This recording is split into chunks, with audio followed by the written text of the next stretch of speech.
This is far superior to most IRAs and 401ks. In this educational episode, I'm going to address why IUL is for retirees. Get ready. I'm going to be as short and concise as I can be and give you some insights into some opportunities that maybe you didn't know existed before.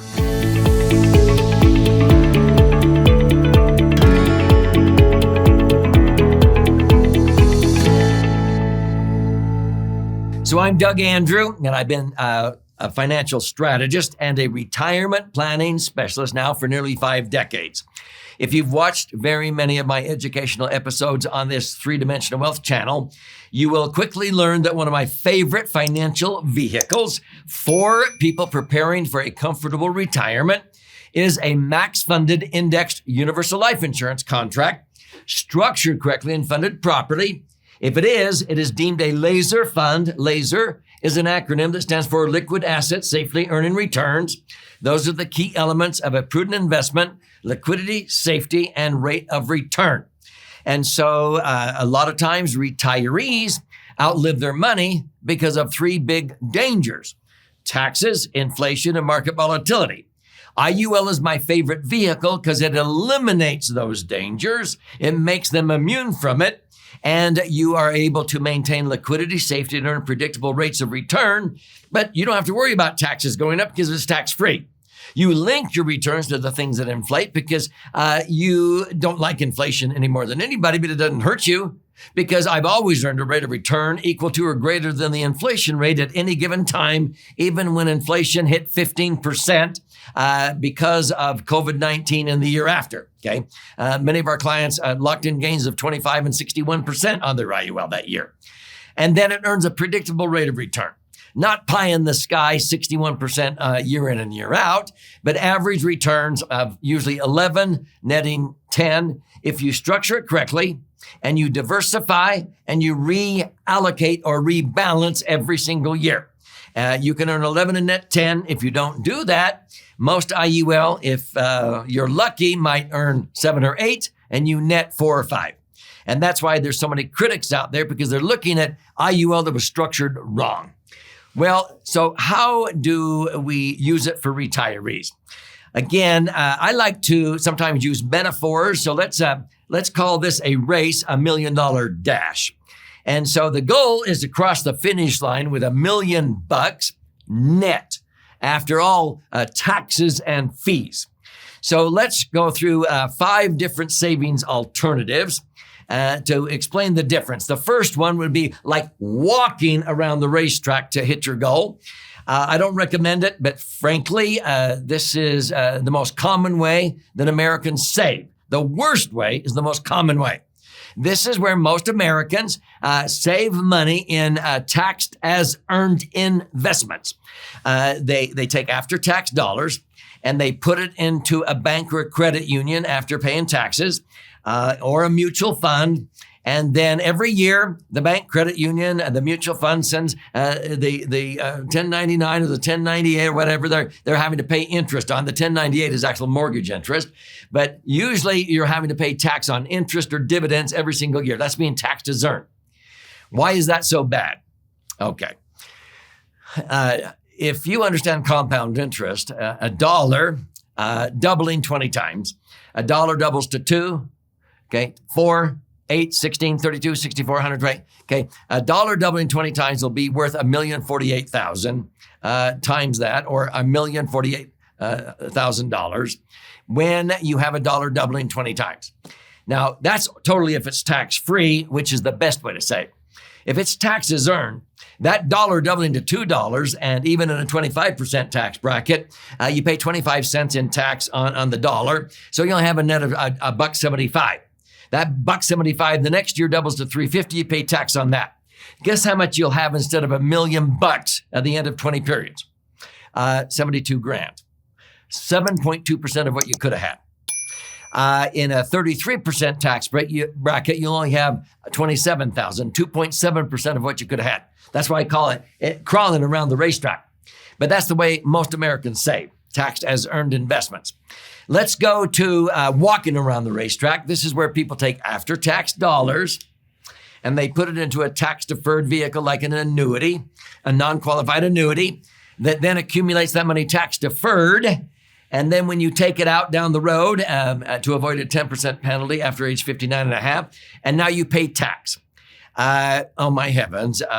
That's like walking around the racetrack because you're taking after-tax money. It's only tax-deferred, and then you pay tax when you pull it out. A lot of people like to jog around that racetrack by putting money into tax-deferred IRAs or 401ks, 457s, 403bs, and the like. So I call this jogging with the wind at the back at the beginning of the race. So you're getting to get a tax break on the seed money, the contribution phase, where you're putting money into the IRA or 401k with pre-tax dollars in a 401k or tax-deductible contributions in an IRA. So you're using 100% tax advantage dollars to fund it. It accumulates tax deferred, but then when you retire, you pull it out and now you pay tax. That's not very smart. Why do people do that? I think they're duped because they're told, oh, you'll likely be in a lower tax bracket when you retire. So defer, defer, defer. And when you start taking out the money, you'll likely be in a lower bracket.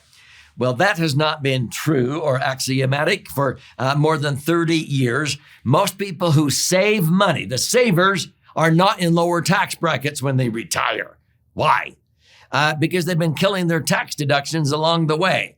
They've been going down the highway, so to speak, with one foot on the gas pedal, putting money in tax-deferred accounts, but the other foot's on the brake pedal. They're killing their tax deductions. They pay off their house. They don't have that deduction anymore in retirement. They're not contributing money to IRAs or 401k, so they've killed that deduction. The kids are gone, or if they're not gone, they move back in. You can't deduct them anymore as dependents. If you were a business owner, you don't have those deductions anymore. And Congress keeps spending too much money, and so they are raising taxes. So most people are not in lower tax brackets. Why are you continuing to defer and procrastinate to some future perceived unknown advantage to when your account in an IRA or 401k is now worth this much and taxes are higher? Why do you do that? But see, people are duped. They just follow the herd. So that's like jogging with the wind at the back at the beginning of the race. Why did I use the term seed? Because if you were a farmer and you had the choice of buying your seed in the springtime and you didn't have to pay tax on the price of the seed that you bought, but you plant it, you irrigate, you cultivate, you work hard, and in the fall, you harvest your crops, and now you agree to pay tax on what you sell your harvest for. That's like a traditional IRA or 401k. You get a tax break on the seed money, but when you go to harvest your money in retirement, now you agree to pay tax. No, I wouldn't. I would rather enjoy the harvest without tax. So the other method is to jog around that racetrack with the wind at the back at the end of the race. Now, actually, there is no difference between having a tax break on the seed or on the harvest if taxes stay the same. But when I ask most Americans, do you think the taxes in the future will likely be lower? I get nothing but crickets. How many think the taxes will be the same? 1 or 2 out of 1,000 raise their hand. How many of you think the taxes in the future will likely be higher? And a sea of hands goes up. And then they realize, why are you deferring to some future perceived unknown advantage? And so then they go, so you're talking about a Roth? Well, if you think taxes are going to be higher, if taxes went up to the amount that the General Accountability Office says they're going to have to go to cover the deficit spending, I can prove to you that a Roth will be 50% better. It will last much longer than the same amount of money at the same rate of return in an IRA or 401k. And I can prove that mathematically. I don't have time in this episode, but it's like jogging with the wind at the back at the end of the race. You're funding Roths with after-tax dollars, and then you're enjoying the harvest without the tax. And if taxes go up, that's going to be better than a traditional IRA or 401k where you are locked into taxes the rest of your life. But I don't jog, I sprint. I sprint around because I want $1 million to be $1 million net to me. And so I do that by using max-funded indexed universal life insurance contracts. I've averaged 11.17 since 1997 when indexing as a strategy came out. Since 1980, when E.F. Hutton first came out with the idea, I've averaged 9.62. So my money doubles every 7.5 to 7 years, tax-free. And so if I sock away 500 grand, it doubles to $1 million, then to 2 million, and then to 4 million, then to 8 million. But 8 million can generate 800,000 a year of tax-free income. It knocks the socks off of an IRA or 401k. If I have $1 million in an IUL, I can then get a payout of $100,000 a year tax-free. I don't care if we live to be 90.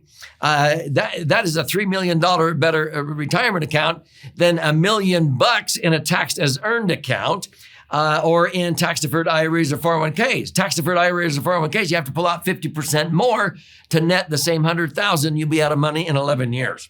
So hopefully you're understanding the difference here. So retirees, if you really understand this, at retirement planning is something totally different than what you did for your retirement planning. I usually helped people that were approaching retirement get their money out of those IRAs or 401ks. The tax is over and done with sooner than later, and reposition it into max funded IUL. And then they were structured to never outlive their money. Many times we doubled, tripled, and even quadrupled their net spendable income, but they were immune from taxes, inflation, and market volatility. They sprinted towards the finish line. Does that make sense? So that's what I would recommend, that you consider this for retirement, and it will knock the socks off of most IRAs or 401ks. I say most, because you would have to be getting a rate of return on your IRAs or 401ks in excess of 16%. That's pretty risky. To net 10% after tax and fee. I only have to earn 11 in that 10. If you want to learn how to do this, I would strongly recommend you study this book. It's book number 11. It's been flying off of our warehouse shelves. It's called The Laser Fund, How to Diversify and Create the Foundation for a Tax-Free Retirement. And so it's actually two books in one. This side is for the left brain learner. You like the charts and graphs and explanations, 14 chapters there, about 200 pages. But if you're a right brain learner, you learn by short stories. You flip it over and read this one, about 100 pages, 12 chapters with 62 actual client stories that use IUL for goals, long-term goals like retirement. And you'll see how it knocks the socks off of those, how much more income they had. If you want to use your whole brain, then read both of these books. But here's how you can obtain a copy. If you go to Amazon, they're $20 plus shipping and handling. If you do that, thank you. You don't need to do that. I'll gift you a copy free. To claim your free copy of this 300-page book, you simply go to laserfund.com or click on the link below. You go in there and you contribute a nominal amount towards the shipping and handling. I require some skin in the game, and then I'll pay for the book, and I'll fire out a hard copy to you via priority mail.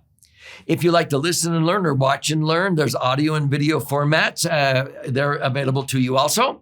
You can schedule to attend free educational webinars that we teach on a regular basis.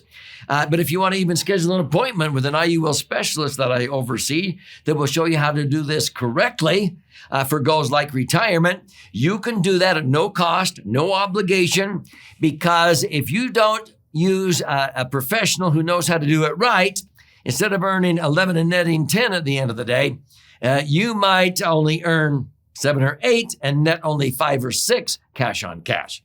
That's an expensive mistake. Don't make that mistake.